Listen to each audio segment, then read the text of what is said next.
Hello learners, this is Firoz Khan and today we are going to learn the second part of Chapter 1 resources.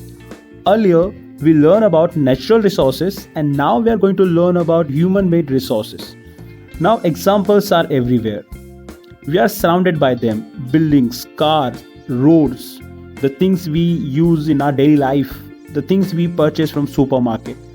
They all are human-made resources because they are made by humans. Human-made resources are also come from nature. When we transform or change any natural substance, it becomes a human-made resource. For example, when we change woods, it becomes a table, and when we change cotton, it becomes a shirt. When we try to transform many metals and other things, it becomes a car. So every human-made resource is somewhere belongs to the nature. Second topic is human resources. See, as a doctor, as an engineer, as a teacher, humans are also fulfilling the needs of other humans. So they are also resources. Now one thing is to remember here is that people can make the best use of nature if they have knowledge, skill and technology to do so.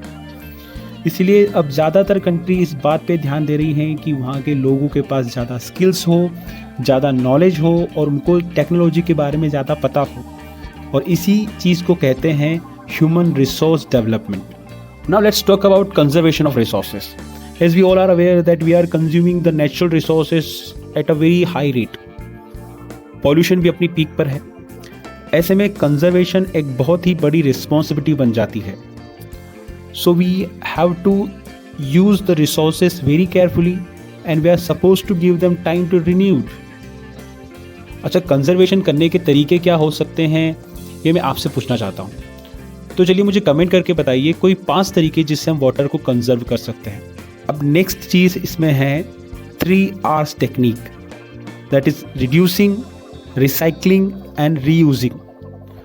For example, हम अपने petrol के use को reduce कर सकते हैं.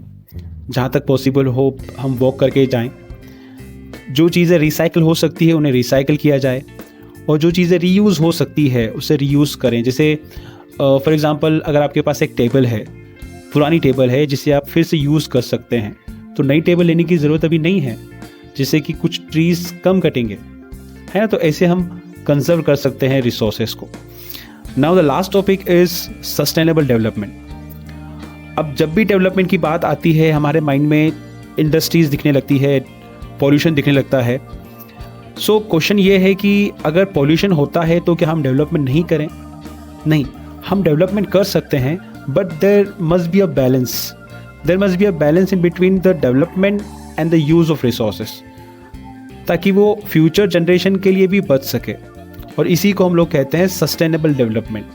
एक ऐसा development जो आज भी काम दे और फ्यूचर में भी काम दे. Some principles of sustainable developments are here, that we have to respect all form of life, either it is animal or plant, so that we can improve the quality of human life.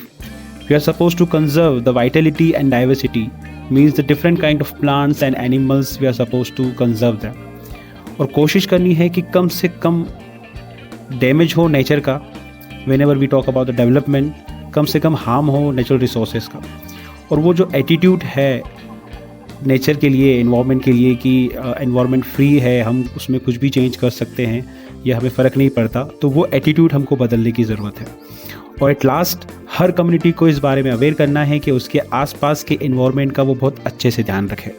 तो ये था आज का topic. I hope आपको अच्छे से समझ में आया हो. Thank you so much for watching.